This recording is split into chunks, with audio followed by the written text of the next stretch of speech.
I ventured on my own pilgrimage to the Missionaries of Charity in Calcutta in early 1980. Who could fail to be touched by the work of the orphanage? Not I, though I did find myself a little put off by the mission's motto, "He that loveth correction, loveth knowledge." Bit of a workhouse ring to that, perhaps. But it was Mother Teresa herself who completed the wreckage of the effect. As we stood by the tiny cots, she turned and said, "This is how we fight abortion and contraception in Calcutta." Now, it might be argued that a campaign against family planning is low on the list of Calcutta's many pressing needs. But as a leading member of the Pope's fundamentalist tendency on matters of sex and procreation, Mother Teresa has made this single issue into her global crusade. The greatest destroyer of peace today is the cry of the innocent, unborn child. If a mother can murder her own child in her own womb, what is left for you and for me to kill each other? Tenderness about the unborn is an emotion that I share myself. But tenderness about the unborn also becomes an overtly political matter when it's preached by a presumable virgin who also campaigns against birth control. Let us promise Our Lady who loves Ireland so much that we will never allow in this country a single abortion.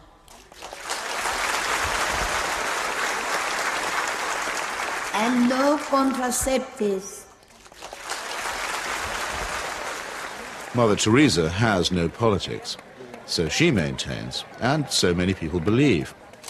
But when she came to London in 1988, ostensibly as an advocate for the homeless, she bent the ear of the Iron Lady and sought to steer her to the support of a bill limiting abortion. The sponsors of that bill, who arranged the meeting, were in no doubt that her intervention was political. She's not a party political figure, but she's a political figure in the sense that, A, she is part of what may be called the Catholic agenda, the broader Christian right agenda, and the Catholic Church has been following what has generally been considered a hard-line approach under the present Pope.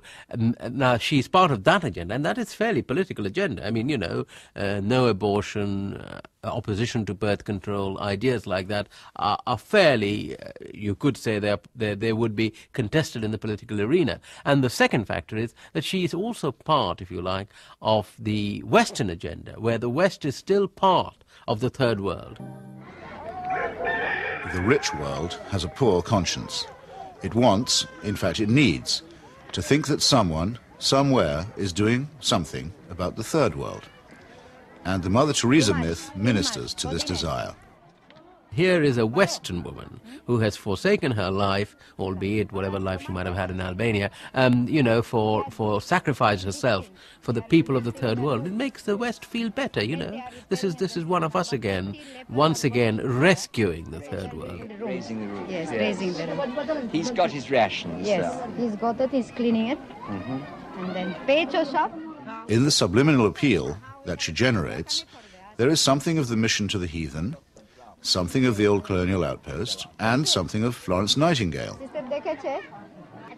While in the silent and abject demeanour of her patients, there is something of the deserving poor. The great white hope in this iconography takes on the big black hole. And the rewards are by no means all in heaven.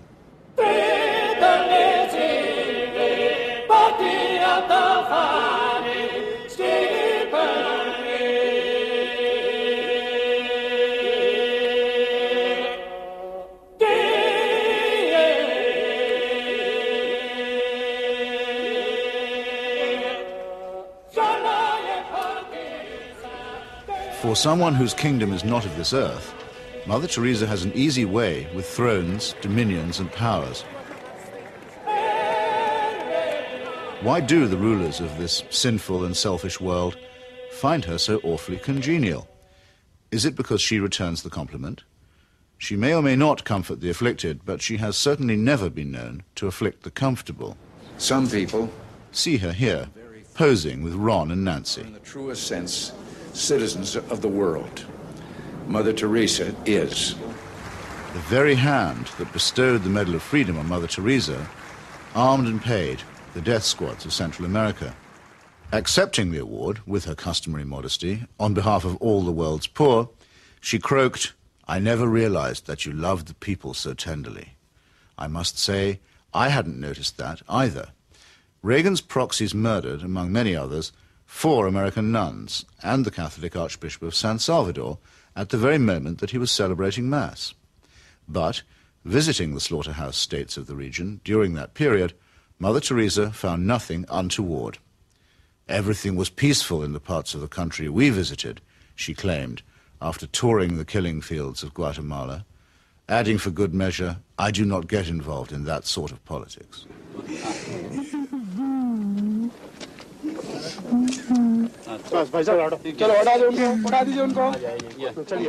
In 1984, a ghastly chemical spill from the Union Carbide plant in the Indian town of Bhopal took 2,500 lives and poisoned thousands more.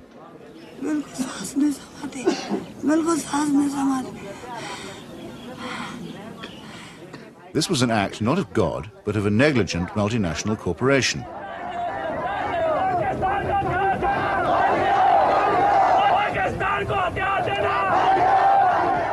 Mother Teresa's advice to the angry victims? Forgive. Forgive. What Mother Teresa has done is she has accepted implicitly the idea that there's nothing much you can do for the poor except take them off the streets and, look after them. You cannot change their attitudes. You cannot make them feel that they have an ability, they may even have the means to improve and change their lives. She's not bothered with that agenda. She's only bothered with the agenda of trying to rescue their souls and make them a bit better before they go on to the eternal life, which is a very understandable, but in fact a very old-fashioned Christian idea. It is not a question of saying, how can we tackle the real problems of poverty?